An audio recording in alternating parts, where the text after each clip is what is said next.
जय श्री राम। मैं आज से आपको गीता के 18 अध्याय का पाठ रोज नित्य एक एक पाठ रिकॉर्ड करके भेजूंगी। पढ़ने और सुनने से भी हमारे पापों का नाश होता है। ओम गणेशाय नमः। ओम नमो भगवते वासुदेवाय नमः। जब कौरव पांडव महाभारत के युद्ध को चले तब राजा धृतराष्ट्र ने कहा कि मैं भी युद्ध को देखने चलूंगा। तब श्री व्यास जी ने कहा कि हे राजन, नेत्र के बिना क्या देखोगे। राजा धृतराष्ट्र ने कहा कि देखूंगा नहीं तो श्रवण तो करूंगा। तब व्यास जी ने कहा कि हे राजन, तेरा सारथी संजय जो कुछ महाभारत के युद्ध की लीला कुरुक्षेत्र में होगी सो यहाँ बैठे ही श्रवण करावेगा। व्यास जी के मुख से यह वचन सुन संजय ने विनती करी कि हे प्रभु, यहाँ हस्तिनापुर में बैठे कुरुक्षेत्र की लीला कैसे जानूंगा और राजा को किस बात ही कहूँगा। तब व्यास जी ने संजय को यह वचन कहा, संजय, मेरी कृपा से तुझे यहाँ ही सब दिखाई देगा। व्यास जी के इतना कहते ही संजय की दिव्य दृष्टि भई और बुद्धि भी भई। अब आगे महाभारत का कौतुक कहते हैं, सो सुनो। 7 अक्षौणी सेना पांडवों की और 11 अक्षौणी सेना कौरवों की, यह दोनों सेना कुरुक्षेत्र में जा एकत्र हुई। धृतराष्ट्र से पूछा कि हे संजय, धर्म के कुरुक्षेत्र में युद्ध की इच्छा से एकत्र हुए मेरे और पांडु के पुत्रों ने क्या क्या किया। संजय ने कहा कि पांडवों की सेना को व्यूहित देख दुर्योधन आचार्य द्रोण के समीप जाकर कहने लगे कि हे आचार्य, देखिए आपके शिष्य बुद्धिमान द्रुपद पुत्र ने पांडवों की बड़ी सेना को कैसे व्यूह रचना की है। इस सेना में अर्जुन, भीम जैसे बड़े बड़े धनुर्धारी वीर, विराट, महारथी, द्रुपद, धृष्टकेतु, चेकितान, बलवान, काशीराज, पुरजित, कुंतीभोज, नरों में श्रेष्ठ, शैव्य, पराक्रमी, युधामन्यु, बलवान, उत्तमौजा, अभिमन्यु और द्रौपदी के पुत्र सबके सब महाभारती हैं। हे ब्राह्मण श्रेष्ठ, आपके सर्वनाथ, अब मैं अपनी सेना के प्रधान सेनापतियों के नाम बताता हूँ। आप भीष्म, कर्ण, युद्ध विजयी, कृपाचार्य, अश्वत्थामा, विकर्ण, सोमदत्त का पुत्र भूरिश्रवा और बहुत से शूरवीर मेरे लिए प्राण तक देने के लिए तैयार हैं। ये लोग शस्त्र चलाने में अति निपुण हैं। हमारी सेना का जिसके भीष्म रक्षक हैं अपरिमित बल है और उनकी सेना जिसके भीम रक्षक हैं थोड़ा बल है। अब आप सब अपने अपने मोर्चों पर सावधान रहकर सेनापति की रक्षा कीजिए।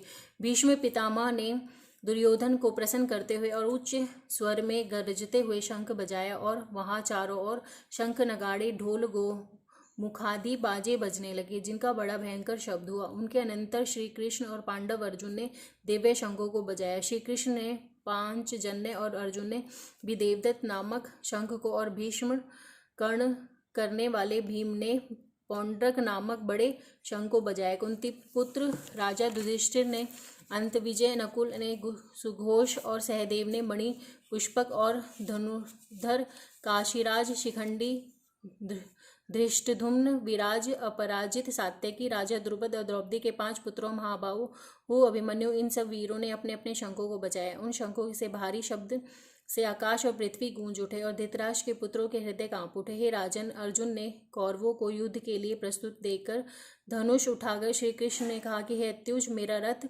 दोनों सेनाओं के बीच खड़ा कीजिए, जिससे मैं युद्ध करने वालों को देख लूं कि इस रणभूमि में मुझे किन किन के साथ युद्ध करना चाहिए।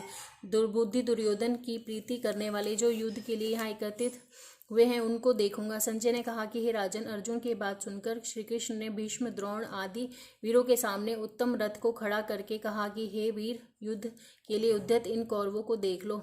अर्जुन ने चाचा, बाबा, गुरु, मामा, भाई, पुत्र, पौत्र, मित्र, श्वशुर और स्वजनों को शस्त्रों से सुसज्जित खड़े देख और उसने इन दोनों सेनाओं को अपने ही सब बांधवों को देख परम दयाद्र हुए यह वचन कहे कि हे कृष्ण, युद्ध की इच्छा से आए इन अपने बंधुओं को देख मेरे अंग ढीले होते जाते हैं और मुख सूखा जा रहा है।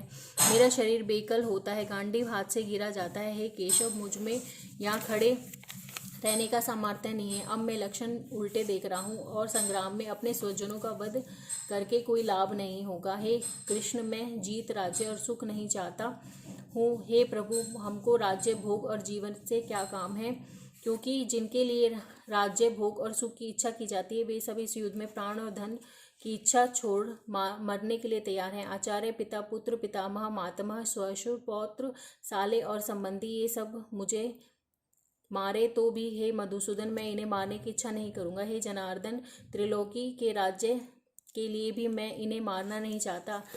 फिर इस पृथ्वी के राज्य के लिए तो कहना ही क्या।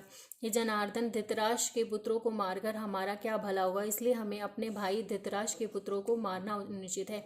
हे माधव, स्वजनों को मारकर क्या हम सुखी हो सकते हैं। ये सब लोभ के वशीभूत हैं और कुल के नाश करने और मित्र द्रोह करने में, पाप द्रोह करने में पाप को नहीं देखते। कुल नाश के दोष को जानते हुए भी हमको इस पातक से क्या नहीं दूर रहना चाहिए। कुल का नाश होने से कुल के प्राचीन धर्म नष्ट हो जाते हैं, फिर धर्म नाश होने से कुल में पाप बढ़ता है। हे कृष्ण, पाप से कुल की स्त्रियां व्यभिचारिणी होती हैं, जिससे वर्णशंकर संतान उत्पन्न होती है। वह वर्णशंकर जिन पुरुषों के कुल को नष्ट किया है उनको और उस कुल को नरक में पहुंचाते हैं, क्योंकि श्राद्ध तर्पण आदि बंद हो जाते हैं। वर्णशंकर बनाने वाले दोषों से कुल ध्वंसकों के जाति धर्म और कुल धर्म निरंतर नाश होते हैं। जनार्दन, मैंने बराबर सुना है कि कुल धर्म नष्ट होने से निश्चय नरकवास करना होता है। हाय, हम बड़ा पातक करने को तैयार हैं, जो राज्य सुख के लोभ से स्वजनों को मारने की कोशिश कर रहे हैं। शास्त्रों को धारण किए हुए धृतराष्ट्र के पुत्र यदि मुझे शस्त्र रहित और उपायहीन कोरण भूमि में वध कर डालें तो मेरा बहुत कल्याण हो। संजय ने कहा कि हे राजन, यह कहकर दुखित होकर अर्जुन ने धनुष बाण फेंक दिया और रथ के पिछले भाग में जा बैठा। ये पहला अध्याय समाप्त हो गया। जय श्री राम। आप सब अपना ध्यान रखें और भगवान का भजन करें, भक्ति करें और प्रभु की कृपा आप सब पर हमेशा सदैव बनी रहे। जय हो।